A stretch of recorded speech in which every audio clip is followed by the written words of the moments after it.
So coming up, not this weekend, but the weekend after, is going to be UFC Fight Night, Dolidze versus Imavov in the UFC Apex. And although it's not the most stacked card in the world, it should be a pretty good one. I am expecting quite a few finishes to be on the card. But before I get into the predictions for this card, I wanted to talk about my predictions for the last card, UFC 297, because it was honestly just one of those days in the office that you don't want to show up to work the next day. It was that bad. It was probably an all-time low for my channel. My picks just did not go. All of the Canadian men lost. I picked all of the Canadian men to win.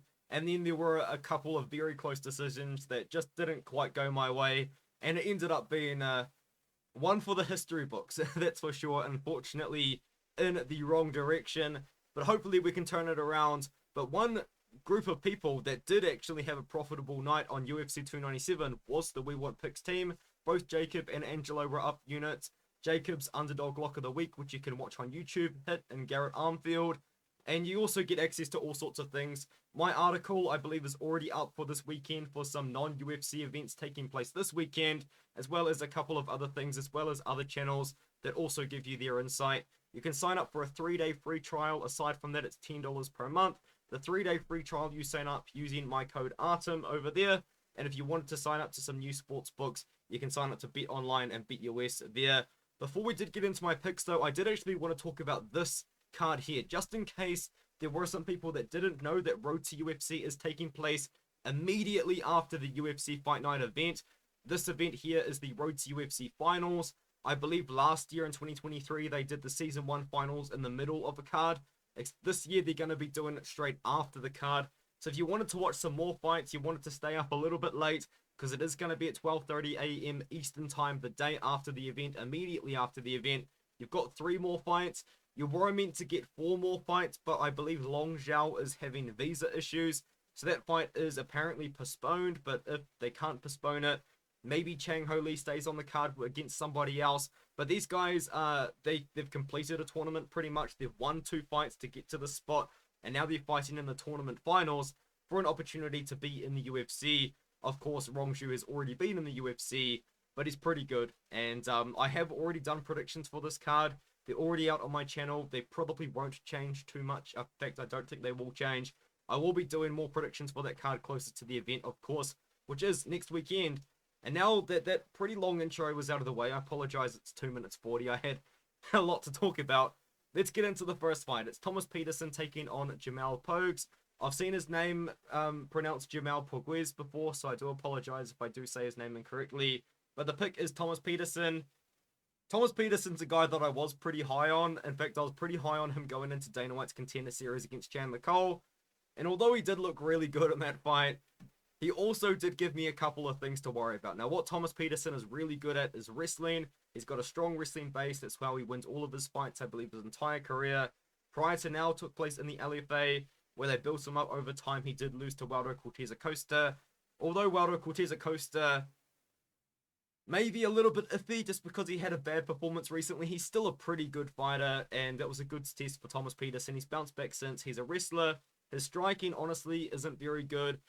His striking defense is decent somehow. Like, he doesn't really move his head, but he just kind of pops it back, and it's usually enough.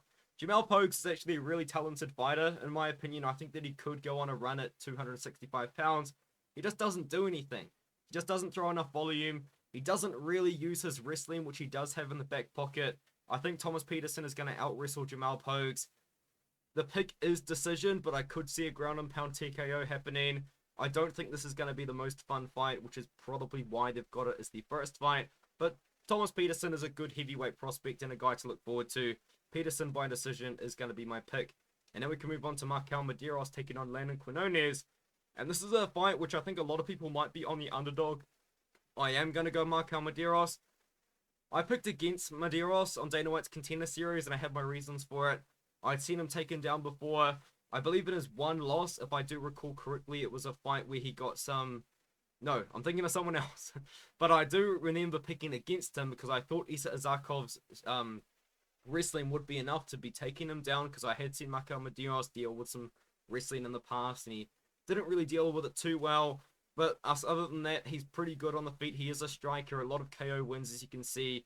Very good boxer. That's how he gets most of his fights done. And so is Landon Quinones. He had a short notice debut, upper weight class, taking on Nasrat Haqparast in a war at UFC 297. A fight which I actually went to live. It was a good fight, very high volume, pretty decent matchup, but I do think Marquel Mederos is going to be a little bit more powerful than Landon Quinones. I think Landon Quinones, if anyone is going to be wrestling, it would be him. He did try and wrestle on the Ultimate Fighter, and he did ultimately get submitted. He has beaten a couple of decent fighters, though, on the regional scene, which you do have to give him credit for. But I like Marquel Mederos in the matchup. A low confidence pick, though, because I could see Quinones getting it done. I just like the power out of Mederos, and the fact that he proved me wrong on the Contender Series also does give me a little bit more faith in him as well. I do like Mederos to win this matchup by knockout, although Quinones showed a lot of toughness in his last matchup. Now we've got Julija Stoliarenko taking on Luana Carolina. This is how I see the fight going. Julija Stoliarenko either wins by submission in round 1, and if that doesn't happen, she's going to gas out, and Luana Carolina is going to piece her up to a late finish or a decision. That's how I see it going. I am going to be picking Julija Stoliarenko. I still am not sold on her at all. I feel like there was a lot of opportunity for the UFC to cut her. She went on a pretty bad losing streak. 3-fight losing streak. And then she submitted Jessica Rose Clark in 40 seconds. And then lost to Chelsea Chandler. And then beat Molly McCann. I don't know how to really understand what's going on with Stoliarenko, to be honest with you. But she does have really, really good grappling. That's not something that I've denied. And she does have that left-way background, which I believe is that Chinese boxing where headbutts are allowed. And if you get knocked out, I believe there's something called a left-way revival where you get 2 minutes to recover before your team puts you back in there. Left-way's brutal. She's got left-way fights under her. She's got grappling matches under her. She's really good at grappling. Now, Luana Carolina, what Luana is a Muay Thai striker, and that's kind of it. She is got decent size for 125 pounds. I believe that's how she beat Lupita Godinez. She used her size to her advantage in that matchup there. I just think Julija is going to get the fight down to the ground at some point, and her grappling is going to be good enough to get a submission. I could see her gassing out. This is a mess of a fight. I'm going to move on. Stoliarenko's the pick, but I could see Carolina beating her up towards the end of the fight. Bilder taking on Jeong Lee is the next fight up, and I actually pretty confident in Jeong Lee to win this matchup. I do feel like this is a fight where the UFC is looking at the fight and they're thinking, you know what, this is a good matchup for Jeong Lee, and this is a way that we could get another Korean prospect up there, because at the moment they don't have the Korean zombie anymore, and I feel like that market in South Korea and I guess Asia in general is still looking for another superstar. I feel like Jeong Lee really could be that guy. Now, you could say that he lost to Yeong. Yeong's a really good fighter. He's actually in the finals again this year for the Road to UFC tournament that he did partake in. But before that fight with Yeong, Jeong Lee, honestly, to me, just come out of absolutely nowhere, because he was inactive. He won by KO in 10 seconds, and then he fought 3 years later against Bing Ji, who had been on the Contender Series before, submitted him in 36 seconds, and then knocked out Liu Kai in 42 seconds, and then went to a pretty competitive fight against Yeong. Lee is really good, and the reason why I am picking him is just because I think Blake Bilder is still hittable on the feet. Coming into the UFC, Blake Bilder's striking defense was his weakest part of his game, by far. But I will give him a lot of credit for it, because he has really sharpened it up. It looks a lot better than it did on the regional scene. Because you watch his regional scene fights, he's getting hurt, he's getting dropped by much worse levels of competition than the UFC. Goes out there and beats Alex Morgan in a really good performance. Beat Shane Young in a pretty close fight. I mean, you could argue that Shane Young won 1 round, maybe 2, but you know, Blake Bilder won that fight 29-28 on my scorecard, but I think someone gave it 30-27, which was odd. And then he looked really bad against Kyle Nelson, where he just didn't do anything. He did a lot of showboating and not a lot else. So if that striking defense still isn't really great, I think Jeong Lee could knock him out. Jeong Lee's shown really good grappling before. His takedown defense is questionable. It is something I worry about, because Blake Bilder is a wrestler. But I think this is a good matchup for Jeong Lee. And when they made the matchup, I thought, yep, this is a tailor-made matchup for Lee to go out there and get a finish. So I'm pretty confident in picking Jeong Lee by KO in round 1 or round 2. And that's my pick. A lot of people on decision. I like the power out of Lee, man. He's a really, really powerful guy for 145 pounds. And now we have Themba Gorimbo taking on Pete Rodriguez. And I do want to say this. I am really considering Pete Rodriguez, and I could be convinced to do it. So maybe this time next week when I upload my final prediction video, my pick genuinely could change. Because Themba Gorimbo, his striking is really bad. And Pete Rodriguez, all he is a boxer, really. Like, I think he did some wrestling in his fight against Mike Jackson, but honestly, I couldn't really remember, and I just didn't really bother watching it, because all I remember was Pete Rodriguez just beating the crap out of him the whole time. Themba Gorimbo's a wrestler grappler. He lost to AJ Fletcher, who's okay, and then he beat Takashi Sato, who's got no wrestling and grappling whatsoever. And that's kind of what it is with Pete Rodriguez. We don't know how good Pete Rodriguez wrestling and grappling is. And another one is, like, what's going on with him? Because he was meant to fight at 155 pounds. I believe it was booked a couple of times against Natan Levy, and he couldn't make 155. The rumor is that he was crying to his corner about how bad the weight cut was, and he couldn't do it. So here he is at 170 against Themba Gorimbo. And honestly, I can see Themba winning by using that wrestling. I don't know how good Pete Rodriguez wrestling and grappling is. Most of his fights don't last very long, win or lose. He's a KO artist. He's got the power. He could land on Themba Gorimbo. As I said, Themba Gorimbo striking is awful. In fact, I might pick Pete, but right now, the pick is Gorimbo. I'm not confident in it whatsoever. I'm very tempted to pick Pete Rodriguez. Let me know what you think of that one in the comments below. Another fight that I'm actually not that confident in picking a pretty heavy favorite is Azat Maksum taking on Charles Johnson. And the reason why is Azat Maksum didn't really look that good against Tyson Nam. In fact, some people think that Tyson Nam won that fight. I thought Azat Maksum won the fight. It was a mostly striking fight, which I thought Maksum looked pretty good in, but it was close. And I know Tyson Nam's like 41 years old at this weight class, so having a close fight with him isn't really that good, although Nam has been a former ranked guy before and does have really good wins, underrated wins, I guess you could say. Charles Johnson's taking this fight on short notice, and Charles Johnson is a guy that you can just trust to take on short notice fights. But the reason why I'm not that confident in this matchup is because if Azat Maksum goes out there and decides that he wants to wrestle, I don't think he's going to get Charles Johnson down maybe at all, because Charles Johnson's takedown defense is really, really good. And I know you could see that he got taken down over and over again by... Man, this is how often he's fought. I was trying to find the Muhammad Moicano fight, which wasn't even that long ago, and he's fought 5 times in a year, which is cool. Muhammad Moicano took him down over and over again, but Charles Johnson just got up. Every single time, he just quickly got up, was able to defend some takedowns.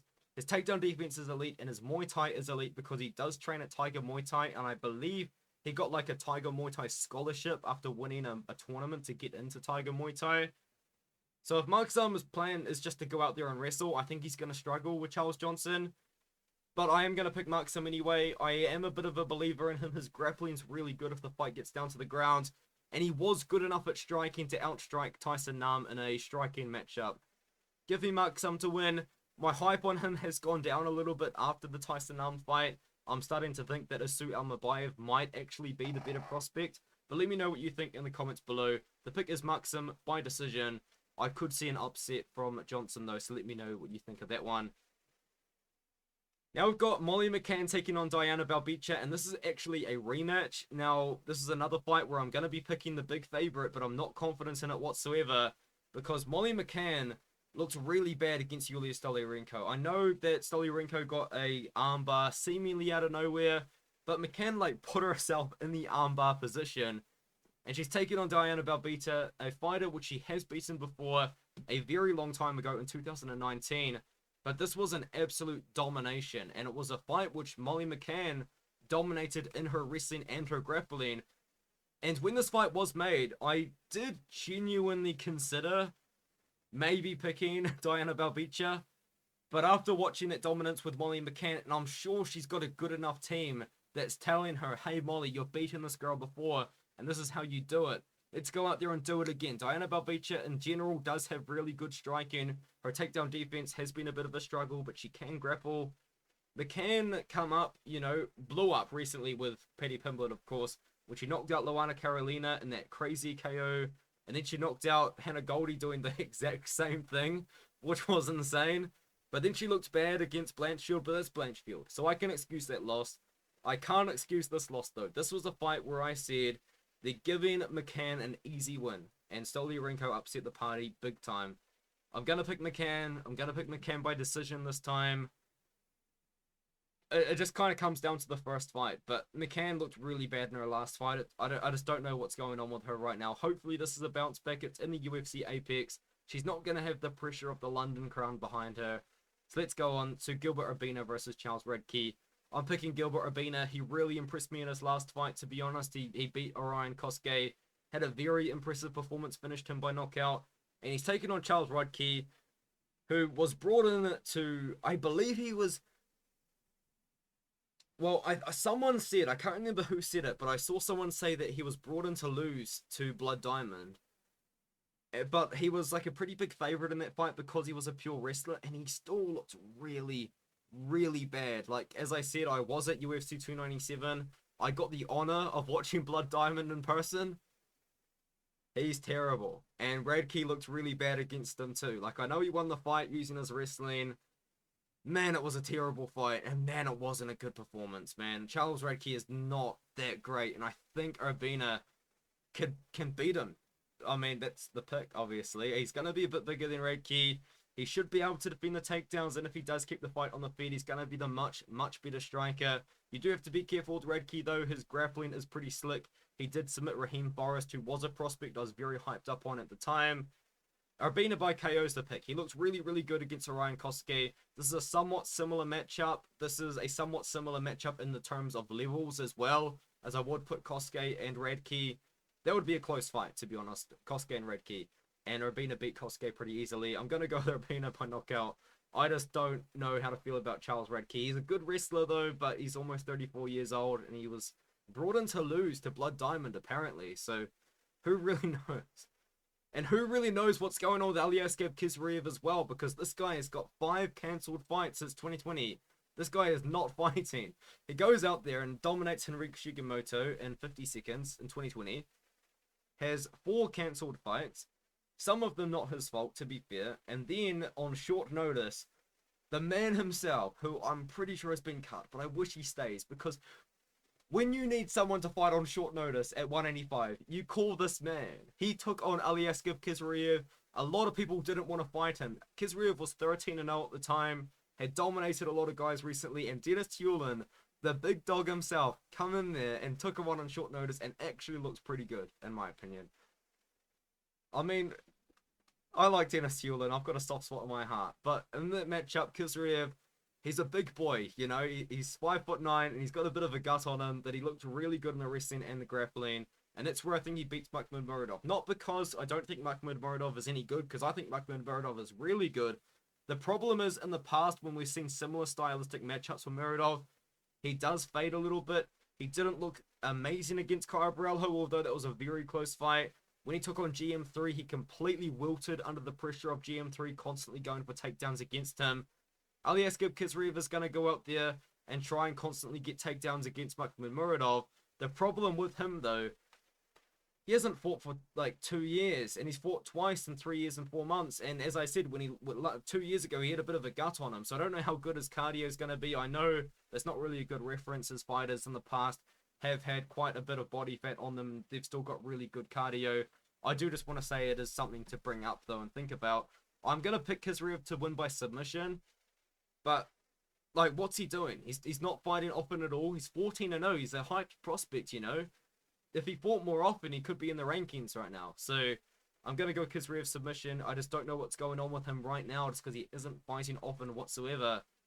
Viviane Araujo taking on Talia Silva is a really fun matchup. I think it's going to be a little bit kind of like a passing of the guard sort of fight, where I think Natalia Silva is just going to look really good on the feet again. I do feel like, am I wrong in saying this? I do feel like I could see Natalia Silva making 115 pounds, though. She doesn't look big for this weight class at all. What she does look is really, really fast and really good at striking. Man, she's good at Muay Thai striking. She's always setting feints, and her opponents always fall for it. She completely dominated Andrea Lee, who was a ranked opponent who had beaten good fighters in the past, and she's a really good Muay Thai striker. Dominated Victoria Leonardo. That fight shouldn't have been sanctioned in the first place. beat Teresa Blader, who in my opinion is a really good up-and-coming prospect herself, and then obviously beat Jasmine Jasudavicius as a big underdog after not fighting for 2.5 years. She's come out of nowhere. She is a potential future champion. I think she gets through Viviane Araujo, and I think she gets through her somewhat easily. Araujo is 37 years old. She's mostly a boxer. She looks really good in the first round and then does fade.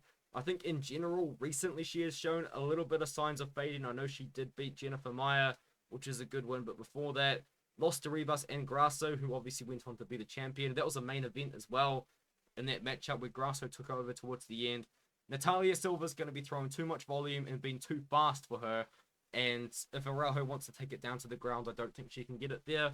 The pick's Natalia Silva. I think she gets it done by decision. She's really good, man. Natalia Silva is really, really good. So now we can move on to Rainey Brown, taking on Muslim Salikov. Another fight on this card where I'm not that confident picking the massive favorite. But I am going to be picking Rainey Brown. Muslim Salikov is now almost 40 years old. And he is showing signs again, like Araujo, of slowing down a little bit. I know he's always been... It's going to sound weird, but I know he's always been pretty old, you know what I mean? Because I don't think he come into the UFC at a pretty young age, because he had a kung fu career, to my knowledge. And yeah, come into the UFC, he would have probably been like 34 years old when he made his debut, went on a big run, lost to Li Jingliang. Now he's taking on Randy Brown. Muslim Salikov's a kickboxer. He can wrestle, but he doesn't really do it too often. I think Randy Brown should be able to use his length to his effectiveness here. That jab he always throws looks pretty good. He throws a lot of kicks as well, but he is pretty vulnerable to the leg kicks because he's got very long legs. He didn't look very good against Wellington Turman, in my opinion, where Turman was coming down from like 185 and just didn't have a good performance against Brown, and then Turman went on to have a bad performance in his next fight. So that performance hasn't really aged too well. Maybe it was just because he was coming off that, not a KO loss, sorry, a submission loss, which he was knocked down and pretty much knocked out by JDM. I think Brown should be able to throw that jab, throw the volume, keep at range, and keep Muslim Salikov at the end of his punches, and I think Brown wins a decision in a pretty... It'll be fun enough. It's a striking fight. They're always pretty fun. And now we've got the co-main event. Renato Moicano taking on Drew Dober. And this is one thing I will say. This is surprisingly my first underdog pick on the card. I genuinely thought that when I was looking at all of these picks and I was picking guys to win, I was thinking, you know what, like it would make sense if they were the underdog in the matchup, you know, and then they're a favorite. So these odds are kind of all over the place. They probably will become more all over the place because the event's 2 weeks away. It gives people more time to place their money, and I do just find in general that when there's time to place money on fights, like 2-week breaks or something like that, the odds end up getting really wide. So Drew Dober might be the favorite by the time the fight rolls around, but at the moment I do believe he is still the underdog, and Drew Dober is my pick for this matchup against Renato Moicano. I was about to say that Drew Dober's got really good takedown defense, but he doesn't. That's not a fact. I think his takedown defense is around 50%. I think it's 56%, if my memory does serve me correctly. But I think he keeps the fight on the feet, and I think when the fight is on the feet, if Drew Dober shows no respect for Renato Moicano's power, he should be able to knock out Renato Moicano. And the reason why I say that is Renato Moicano doesn't have a KO win in his career. If you can believe it. It was news to me when I was researching the fight. In fact, when I was writing my article just the other day, I was like, what? Renato Moicano doesn't have a KO win? He's got KO losses, but to be fair, he's a tough dude. We saw him take a lot of damage against RDA and he went the distance. Did get KO'd by Khizriev and also the Korean Zombie and Jose Aldo, but they're pretty good strikers. You know what I mean? He has knocked down Cub Swanson and then he finished him with a knockdown. He did set up his submission over Alexander Hernandez with the striking, but in general, Renato Moicano is not a guy that I would say just has crazy power at this weight class.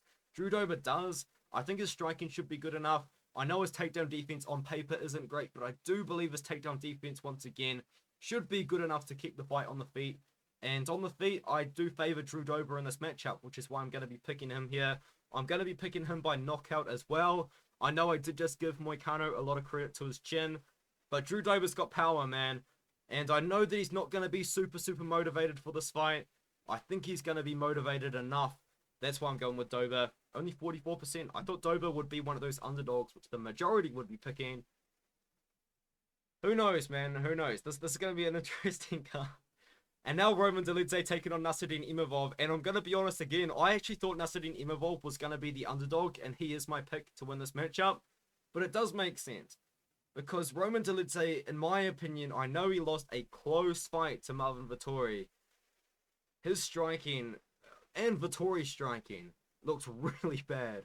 Because I think in that fight, Roman Dolidze, I think at one point, it might have been in the second round, threw 13 overhand rights. Like in a row. He threw one overhand right. And then he threw another one. And then another one. He did 13 of them. I counted them as they were happening because I couldn't believe how many he was just throwing. It was insane. So Roman Dolidze, his striking is okay. It's not amazing. I do think Nassourdine Imavov's striking is slightly better. And I do think Nassourdine Imavov's striking, his takedown defense is going to be good enough to keep the fight on the feet. Because we know that Dolidze's grappling is really, really good, man. You know, Dolidze, I believe he's like a European grappling champion. Maybe world champion. I don't know if a world champion. I know he's like a European grappling champion, and you see it. Out-grappled Jack Hermansson, who was a very good grappler. Put him in that really awkward spot where I believe he had his leg trapped and then was doing the ground and pound from on his back. Very, very impressive win. And then took on Phil Hawes, I believe. Yeah, took on Hermansson on short notice after dominating Phil Hawes. Ripped Hawes' leg off and then proceeded to honestly end his career with a career-ending KO. Hawes will never be the same after this KO and the KO that he just suffered against Bruno Ferreira. Imavov, you know, he didn't look that great against Sean Strickland, but he took on Strickland on short notice. And Strickland on short notice, I think, would be a difficult opponent for anybody to handle. I mean, Strickland took on Israel Adesanya on short notice, and Adesanya didn't deal with him too well. So I don't really take too much to that. He was beating Chris Curtis until the clash of heads, I think. But, yeah, I just think Imavov's striking's going to be good enough. I think his takedown's going to be good enough. And another thing about Imavov is I've seen him go 5 rounds before, whereas with Dolidze, he has slowed down in the past, you know, has been getting pretty late into a fight. I don't think he's been late too often, though, because most of his wins are by pretty early finish. They are. But when the fight does go late, he does seem to slow. He does show signs of slowing down. In this fight, if he does have a very successful round 1 and 2, he could start to slow if he's throwing volume, if he's going for takedowns that are getting defended. I think Imavov goes out there and starts to dominate the fight round 3, 4, and 5 specifically, not pacifically. I don't know how people do that, but I just did it. So anyway, I think Imavov gets it done. I'm thinking Imavov by decision, so he's a favorite that the majority aren't picking. That's just how it rolls, I guess. So let me know what you think of my picks in the comments below, and I'll see you guys in the next video, which will probably be a UFC 300 update, because I believe we're getting UFC 300 news. Yeah, that's kind of it. I might just do a little Artem's book club. I'm pretty close to the end of the 3rd book in the Dune series. If you guys don't know, I do every now and then just talk about a book at the end of a video. This is what I'm doing right now. I do recommend Dune by Frank Herbert if you haven't read it yet. That's my book recommendation of the day. I've recommended it like 4 times now. I'm not a fast reader, you know. But anyway, I'll see you guys in the next one.